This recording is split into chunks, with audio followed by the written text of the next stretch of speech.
अग्निशमन विभागात लवकरच 601 पदांची नवीन जाहिरात जी आहे तर ती येणार आहे। याच्यासाठी लागणारी तुमची पात्रता, निवड प्रक्रिया, रिक्त पदे, परीक्षा पॅटर्न या सर्वांविषयी माहिती मी तुम्हाला सांगणार आहे। ही नवीन जाहिरात असणार आहे की आधीचीच काही जाहिरात असणार आहे याच्याविषयी देखील मी तुमच्या समोर सत्यता मांडणार आहे, म्हणून तुम्ही हा व्हिडिओ शेवटपर्यंत पूर्ण बघायचा आहे। नमस्कार मित्रांनो, मी गणेश मानकर, इग्नाइट अकॅडमीच्या या व्हिडिओमध्ये मी तुम्हा सर्वांचे स्वागत करतो। बघा, नुकतीच न्यूजपेपर मध्ये तुम्ही बातमी पाहिली असेल। बघा, अग्निशमन विभागात 601 पद जी आहेत तर ती भरणार। ठाणे महापालिकेचं हे अग्निशमन विभाग पाहू शकतो। याच्यामध्ये 601 पदांसाठी भरती प्रक्रिया सुरू करण्यासंदर्भातलं जे आहे तर ते कारवाई लवकरच जी आहे तर ती केली जाणार आहे। बऱ्याच व्हिडिओज मध्ये बऱ्याच ठिकाणी तुम्ही ही न्यूज पाहिली असेल आणि तुम्हालाही वाटलं असेल की 601 पदांची जाहिरात येणार आहे, परंतु मित्रांनो ऑलरेडी याची जाहिरात जी आहे तर ती आलेली होती। अग्निशमन विभागाची जाहिरात 2025 मध्ये जी आहे तर ती आलेली आहे 601 पदांची। याच्याविषयी संपूर्ण माहिती देतो। तत्पूर्वी कुठल्याही मनपाची किंवा कुठल्याही अग्निशमन विभागाची भरती असो त्याच्यासाठी महाराष्ट्रातील एकमेव बॅच ज्याच्यामध्ये तांत्रिक घटक आहे तर त्यामध्ये अग्निशमन आणि चालक यंत्रचालक याची ऑनलाईन रेकॉर्डेड स्वरूपाची बॅच मित्रांनो आपल्याकडे अवेलेबल आहे। याचा जो टेक्निकल भाग आहे तर ती देखील अवेलेबल असणारी महाराष्ट्रातून एकमेव बॅच आहे, म्हणून जे काही उमेदवार या भरतीसाठी एलिजिबल असतात तर त्यांनी या बॅचच्या माध्यमातून तयारी करा। तुम्हाला नक्कीच जो आहे तर तो फायदा जो आहे तर तो होणार आहे। बघा, 601 पदांचं कशा पद्धतीने डिस्ट्रीब्युशन आहे लक्षात घ्या। अग्निशमन सेवा गट सहाय्यक अग्निशमन केंद्र अधिकारी S10 ची वेतन श्रेणी आहे 29,200 92,300 या 13 जागा होत्या त्यांच्या। किती? 13 जागा। त्याच्यानंतर अग्निशमन सेवा गट चालक यंत्रचालक S7 21,700 ते 59,100 207 जागा। त्याच्यानंतर फायरमनच्या 381 जागा आपल्याला पाहायला मिळतात। S5 18,000 ते 56,900 एवढं पाहायला मिळतात। तर या 601 जागांसाठी ऑलरेडी मागे फॉर्म आलेले ते तुम्ही पाहू शकतात। 12 ऑगस्ट ते 2 सप्टेंबर पर्यंत फॉर्म जे आहेत तर ते आलेले होते। फॉर्म सर्वांनी भरून ठेवलेले आहेत। आता पुन्हा नवीन जेव्हा हे येईल याच्या संदर्भात नवीन फॉर्म भरता येईल का, तर मला असं वाटतं याची शक्यता थोडी दाट आहे की हो होऊ शकतं मे बी, परंतु मला असं वाटतं होईल। ते नवीन जे आहे हे पोर्टल ओपन करतील, ज्यांनी आधी फॉर्म भरले त्यांना तसंच ठेवतील आणि नवीन देखील उमेदवारांना ते संधी जी आहे तर ते देऊ शकतात। अशा पद्धतीची जी आहे तर ती गोष्ट आहे। म्हणून 601 जागांसाठी जे आहे ही नवीन भरती म्हणता, ही नवीन नाही आहे। 2025 ची जुनी भरती जी आहे तर ती पाहायला मिळते। फक्त त्याची एक्झाम डेट पुढे त्यांनी काही केलं नव्हतं, बाकी सगळं त्यांनी दिलेले कशा पद्धतीने मैदानी चाचणी होणार सगळी काही माहिती दिलेली। मग या 601 पदांसाठी मला असं वाटतं पुन्हा ते पोर्टल ओपन करतील आणि पुन्हा परीक्षेचा अर्ज भरण्यासंदर्भातली प्रक्रिया जी आहे तर ते तिथं करतील। सहाय्यक अग्निशमन केंद्र अधिकारी याच्या 13 जागा आहेत आणि इथं कॅटेगरी वाईज जागा ज्या आहेत तर तुम्ही इथं पाहू शकतात। त्याच्यानंतर या सहाय्यक अग्निशमन केंद्र अधिकारी गट याच्यासाठी पात्रता काय लागते? सगळ्यात आधी तो पदवीधर असावा कुठल्याही शाखेतून। त्याच्यानंतर राष्ट्रीय अग्निशमन सेवा महाविद्यालय नागपूर यांच्याकडून सब ऑफिसर इन्स्ट्रक्टर नावाचा कोर्स त्याने उत्तीर्ण जो आहे तर तो केला पाहिजे।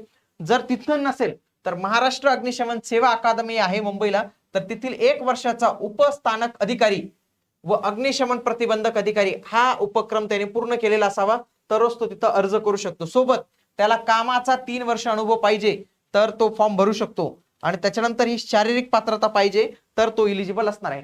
त्याच्यानंतर सर्वात जास्त म्हणजे चांगल्या जागा असणार म्हणजे यालक यंत्रचालक ते ड्रायव्हरचं पद असतं 207 असतं, म्हणजे तो ड्रायव्हर पण असतो आणि तिथं काही अग्निशमन याच्यावर मशीनवर जे जे काही गाडीवर जे जे काही यंत्र असतात तर ते चालवण्याचं त्याला पण काम असतं, म्हणून चालक ड्रायव्हर ऑपरेटर असं नाव असतं।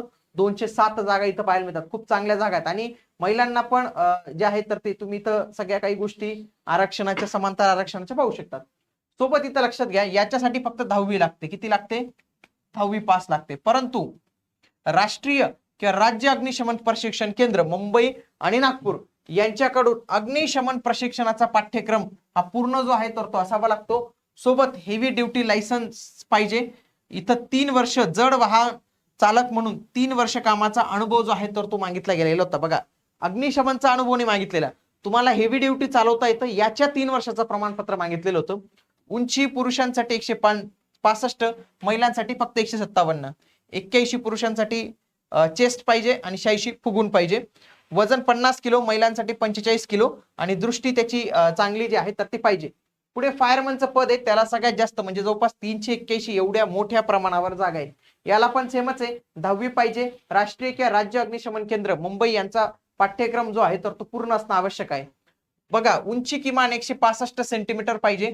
महिला उमेदवारांची उंची 157 सेंटीमीटर, पुरुषांची छाती 81 सेंटीमीटर. सेम पद्धतीचा क्रायटेरिया जो तुम्हाला ड्रायव्हर ऑपरेटरला पाहायला जो आहे तर तो मिळतो.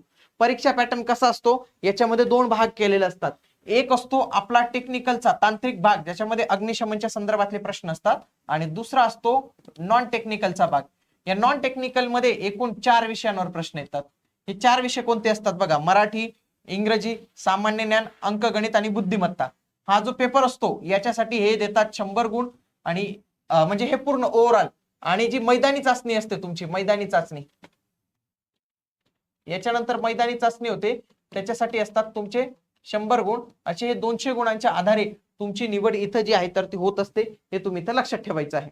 ओके, बघा हा जो त्याचा टेक्निकलचा भाग आहे तर त्याचा संपूर्ण अभ्यासक्रम जो आहे तर तो इथं तुम्हाला पाहायला मिळतो. बघा, हा अभ्यासक्रम आणि हा अभ्यासक्रम, तर हे 2 अभ्यासक्रम तुम्हाला इथं जे आहेत तर ते पाहायला मिळतात. हे संपूर्ण आपल्या बॅच मध्ये आहेत बरं का. आणि महाराष्ट्रात ही अशा पद्धतीची पहिलीच बॅच आहे की ज्याच्यामध्ये हा तांत्रिक घटक आहे. एकूण 100 गुणांची मैदानी चाचणी कशी होईल ते पण त्यांनी दिलेले. त्याच्यामध्ये पुरुषांसाठी 5 इव्हेंट आहेत आणि महिलांसाठी 6 वेगवेगळे इव्हेंट आहेत. पुरुषांसाठी पाहिलं तर धावण्यासाठी 30 गुण, शिडी चढायची त्याच्यासाठी 20 गुण, वजन उचलायचंय 20 गुण, रस्सीवर चढायचंय 20 गुण, पुलअप्स मारायचे त्याच्यासाठी 10 गुण. महिलांसाठी काय, धावण्यासाठी 30 गुण, शिडी चढायला 20 गुण, वजनासाठी 20 गुण, गोळा फेकला 10 गुण, लांब उडीला 10 गुण, आणि पुशअप्सला त्यांना पुशअप्स मारायचे असतात आणि पुरुषांना पुलअप्स मारायचे राहतात, इथं 10 गुण. हे अशा पद्धतीने प्रत्येकाचे इव्हेंट्स असतात आणि याच्यानुसार तुमची निवड होते. बघा इथं पुरुषांना काय, महिलांना काय, आणि गुण किती. तर हे अशा पद्धतीने संपूर्ण माहिती त्यांनी इथं दिलेली आहे. म्हणजे ठाणे महानगरपालिकेची जाहिरात ऑलरेडी आलेली होती. आता त्यांच्याकडे 2 पर्याय आहेत. एक तर डायरेक्ट एक्झामची तारीख जाहीर करायची आणि या मुलांना अभ्यासाला लावून द्यायचं, ज्यांनी आधी फॉर्म भरला असेल 25ला त्यांना, किंवा मला असं वाटतं बेस्ट पॉसिबल वे हाच असेल की ते पोर्टल पुन्हा एकदा ओपन करतील, 10-15 दिवस फॉर्म भरायला देतील आणि त्याच्यानंतर परीक्षेची तारीख जी आहे तर ती जाहीर करतील. बघा, ठाणेकडून हेच नाही, लिपिक बाकी इंजिनिअरिंगचे त्याच्याही जाहिरात आल्या होत्या. ते जाहिरात काढून पोरांकडनं पैसे घेऊन विसरूनच गेले डायरेक्ट परीक्षा काढायचं, आणि त्याच्यानंतर इतक्या दिवसानंतर ही जी आहे तर ते आपल्याला न्यूज जी आहे तर ती पाहायला मिळते. बाकी अग्निशमनसाठी कुठलीही मनपा असो काय असो, सर्वांसाठी उपयुक्त अशी बॅच आहे, तर ती तुम्ही ती नक्की जॉईन करू शकतात. भेटूया पुढील व्हिडिओमध्ये. तोपर्यंत जय हिंद, जय महाराष्ट्र, धन्यवाद.